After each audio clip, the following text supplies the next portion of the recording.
नमस्ते शिक्षक साथियों एवं प्रिय विद्यार्थियों, जय हिंद। आज हम आपके लिए लाए हैं कक्षा चौथी भाषा भारती पाठ 1। लाइक और सब्सक्राइब जरूर कर लीजिएगा और सबसे नीचे जो ऑल नोटिफिकेशन के लिए सिंबल है घंटी का, वो बेल आइकन जरूर प्रेस कर दीजिएगा ताकि समय समय पर हमारे नोटिफिकेशन आपको मिलते।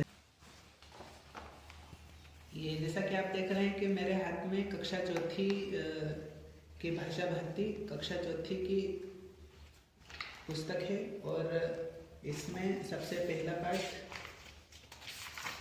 प्रार्थना। आइए हम प्रार्थना कविता का हाव भाव के साथ वाचन करें। आँख खोल कर सुबह सुबह,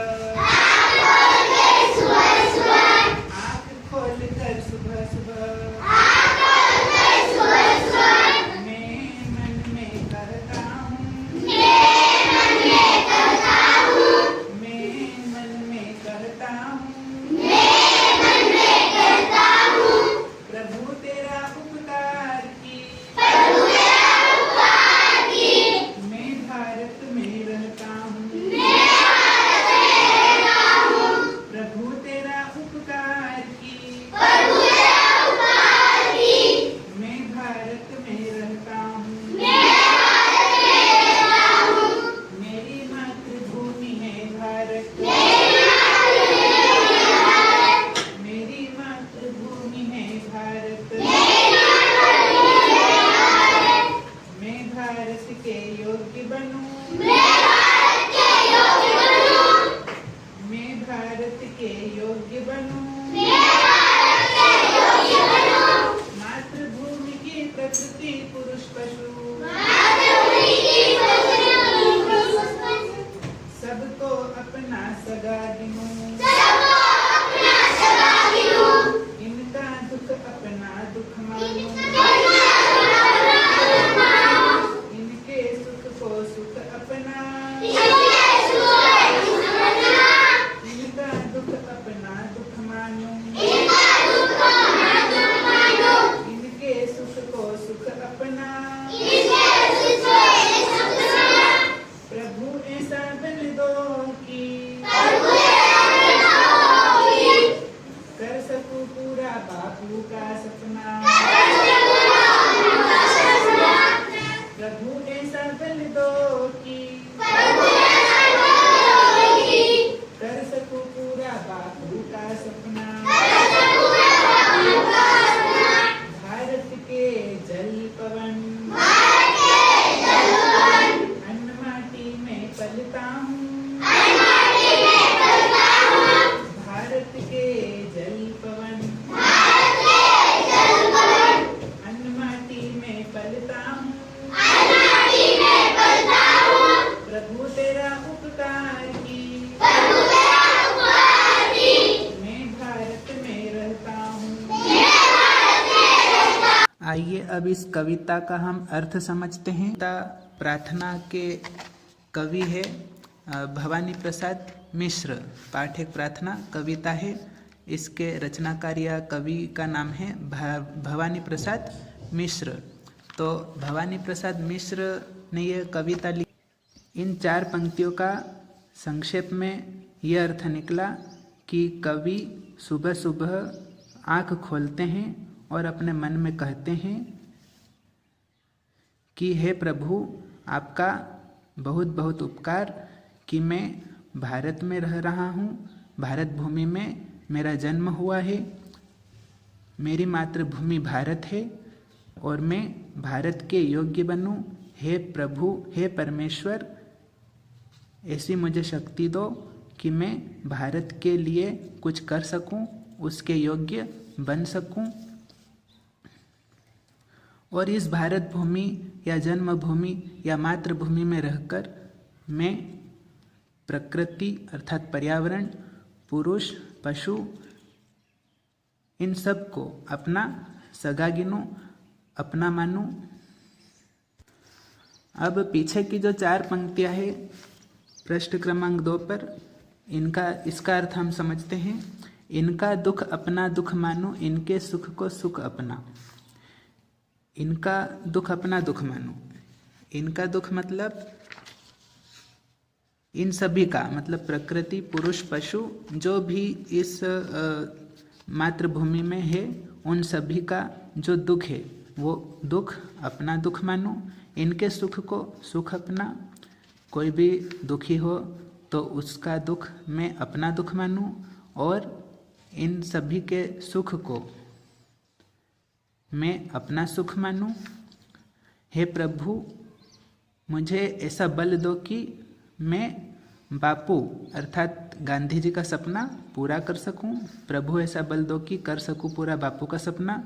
इस पंक्ति का अर्थ है, हे प्रभु, मुझे ऐसी शक्ति दो, ऐसी ताकत दो कि मैं इस भारत भूमि में रहकर बापू अर्थात गांधी जी का सपना साकार कर सकूं। अब बच्चों, इस कहानी में आए कठिन शब्दों के अर्थ भी हम समझ लेते हैं। तो सबसे पहले हम कविता से ही शुरू करते हैं, 4 पंक्तियों से। पहली पंक्ति में आँख खोलकर सुबह सुबह मैं मन में कहता हूँ। दूसरी पंक्ति में है प्रभु। प्रभु अर्थात भगवान। फिर है उपकार। उपकार का अर्थ है भलाई। उसके बाद तीसरी पंक्ति में मातृभूमि, कठिन शब्द है, इसका अर्थ है जन्मभूमि या भारत। और इसी पंक्ति में योग्य, कठिन शब्द है, जिसका अर्थ है लायक, जिसका विपरीत शब्द होता है नालायक। योग्य अर्थात लायक। और उसके बाद चौथी पंक्ति में प्रकृति अर्थात हमारा पर्यावरण, पुरुष अर्थात आदमी, और पशु अर्थात जीव जंतु या जानवर। इसके बाद पिछले पृष्ठ में दूसरी पंक्ति में बल। बल का अर्थ है शक्ति, ताकत। उसके बाद बापू। बापू अर्थात गांधी जी। बापू का अर्थ पिता भी होता है। हम गांधी जी को प्यार से बापू कहकर बुलाते थे। इसके बाद अगली पंक्ति में जल, कठिन शब्द, इसका अर्थ है पानी जो हम पीते हैं। पवन अर्थात हवा, जिससे हम सांस लेते हैं, जिसके बिना हमारा जीवन संभव नहीं है। अन्न। अन्न अर्थात अनाज जो हम उगाते हैं और तरह तरह के भोजन करते हैं। माटी अर्थात मिट्टी। प्रभु। प्रभु का अर्थ है भगवान। उसके बाद उपकार। उपकार का अर्थ है भलाई। फिर है मातृभूमि। मातृभूमि का आएगा जन्मभूमि या भारत। योग्य। योग्य का क्या अर्थ है? लायक। उसके बाद प्रकृति। प्रकृति का अर्थ पर्यावरण। कहाँ है पर्यावरण? पर्यावरण किसको बोलते हैं? हाँ, जो भी हमारे आसपास आवरण या घेरा है उसको हम पर्यावरण बोलते हैं। उसके बाद पुरुष। पुरुष का अर्थ आदमी। फिर पशु। पशु में जीव जंतु, जानवर। ये 2 अर्थ होते हैं, ये जीव जंतु या जानवर। उसके बाद बल। बल का क्या अर्थ है? शक्ति, ताकत। उसके बाद जल। जल का अर्थ पानी। पानी का क्या उपयोग करते हैं हम? पीने में और खाने में, नहाने में। हाँ। पवन। पवन का अर्थ हवा। हवा से क्या लेते हैं हम? सांस लेते हैं। और कौन सी गैस लेते हैं? अन्न, अन्न का मतलब अनाज। अनाज, और माटी का अर्थ मिट्टी। मिट्टी। ये कठिन शब्द का अर्थ नोट कर लो। आइए अब हम पाठ एक प्रार्थना के प्रश्नोत्तर को समझते हैं। सबसे पहला प्रश्न है, इस कविता में कवि किसका उपकार मान रहा है? तो इसका उत्तर हम लिखेंगे, इस कविता में कवि प्रभु का उपकार मान रहा है। प्रभु अर्थात भगवान। किसका के स्थान पर हम लिखेंगे प्रभु का। तो हमें पूरा उत्तर लिखना है, इस कविता में कवि प्रभु का उपकार मान रहा है। इसके बाद दूसरा प्रश्न है, कवि किसके योग्य बनना चाहता है? इसका उत्तर हम लिखेंगे, कवि भारत के योग्य बनना चाहता है। इसके बाद तीसरा प्रश्न है, कवि किन किन को अपना सगा मानना चाहता है? तो जैसा कि हमने इस कविता की चौथी पंक्ति में पढ़ा है, मातृभूमि की प्रकृति पुरुष पशु सबको अपना सगा गिनो। तो इस प्रश्न 3 का उत्तर हुआ, कवि मातृभूमि की प्रकृति पुरुष पशु सबको अपना सगा मानना चाहता है। अगर इस प्रश्न का उत्तर कठिन लगे तो हम इसका उत्तर इस प्रकार भी लिख सकते हैं, कवि सबको अपना सगा मानना चाहता है। कवि किसके सपनों को पूरा करना चाहता है? इसका उत्तर हम लिखेंगे, कवि बापू के सपनों को पूरा करना चाहता है। या हम लिख सकते हैं, कवि गांधी जी के सपनों को पूरा करना चाहता है।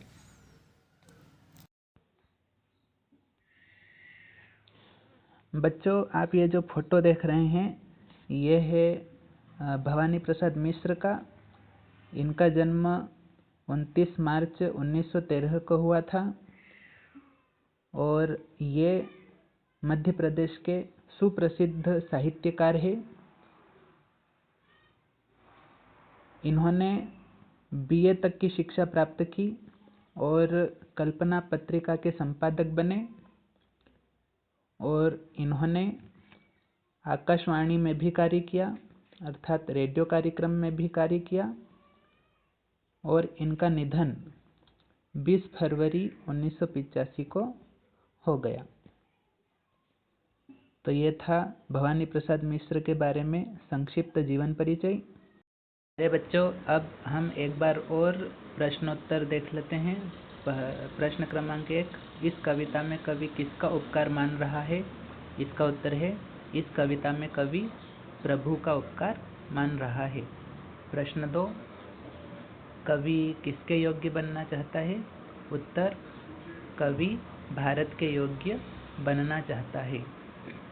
प्रश्न 3, कवि किन किन को अपना सगा मानना चाहता है? उत्तर लिखेंगे, कवि मातृभूमि की प्रकृति पुरुष पशु सबको अपना सगा मानना चाहता है। या इस प्रकार भी उत्तर लिखा जा सकता है, कवि सबको अपना सगा मानना चाहता है। प्रश्न 4, कवि किसके सपनों को पूरा करना चाहता है? उत्तर लिखेंगे, कवि बापू के सपनों को पूरा करना चाहता है। इसका उत्तर इस प्रकार भी लिख सकते हैं, कवि गांधी जी के सपनों को पूरा करना चाहता है।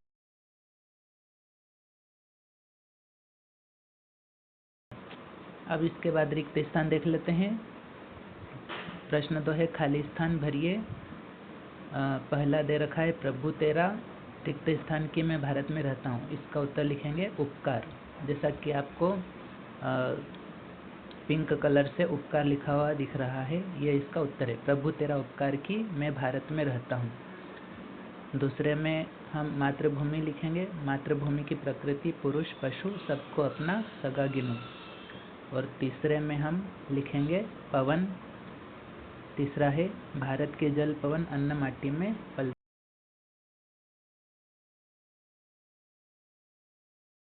अब इसके बाद आता है वाक्यों में प्रयोग।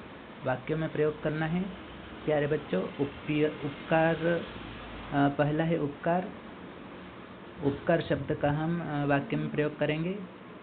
भगवान के हम पर बड़े उपकार है। इसमें उपकार शब्द आ गया। वाक्य में प्रयोग उसे कहते हैं जिसमें कोई एक शब्द दे रखा होता है और वही शब्द वाक्य बनाने पर बीच में आना चाहिए। तो हमने उपकार का वाक्य में प्रयोग किया, भगवान के हम पर बड़े उपकार है। इसका ख दे रखा है सपना, मैंने एक सपना देखा। ग लिखा है मातृभूमि, अर्थात मातृभूमि शब्द आना चाहिए, ऐसा वाक्य बनाना है। तो इसका उत्तर हम लिखेंगे मेरी मातृभूमि भारत है। घ दे रखा है पवन, ठंडी ठंडी पवन चल रही है। इसके बाद पांचवा दे रखा है माटी, इसका उत्तर हम लिखेंगे मुझे अपनी माटी पर गर्व।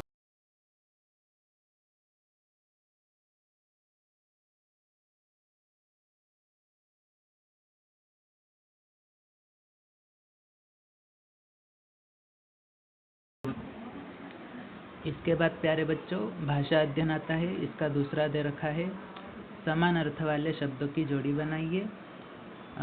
जिस प्रकार यहाँ पर आप देख सकते हैं कि आँख के सामने ईश्वर लिखा है, प्रभु के सामने वायु लिखा है, पवन के सामने प्रातः लिखा है, सुबह के सामने पानी लिखा है और जल के सामने नयन लिखा है। तो इसका हम उत्तर लिखेंगे आँख का नयन। जैसे कि आदिवासी बच्चे आँखों को नयना भी कहते हैं, तो आँख का नयन उत्तर हुआ। तो आँख से हम नयन को मिलाएंगे। उसके बाद प्रभु का उत्तर होगा ईश्वर, प्रभु से ईश्वर को मिलाएंगे। पवन का अर्थ हुआ वायु, पवन को वायु भी कहते हैं, अतः पवन को वायु से मिलाएंगे। सुबह का होता है प्रातः, सुबह को प्रातः से मिलाएंगे। और जल का अर्थ होता है पानी, जल को हम पानी से मिलाएंगे। अब इसके बाद तीसरा आता है भाषा अध्ययन के अंतर्गत विलोम शब्द लिखिए। विलोम शब्द वे शब्द होते हैं जिनमें हम किसी शब्द का विपरीत या उल्टा अर्थ लिखते हैं। तो इसमें पहला दे रखा है अपना, अपना का हम लिखेंगे पराया। दूसरा है सुख, सुख का हम लिखेंगे दुख। उसके बाद इसी का तीसरा सुबह, सुबह का हम लिखेंगे शाम। और योग्य, योग्य का हम लिखेंगे अयोग्य।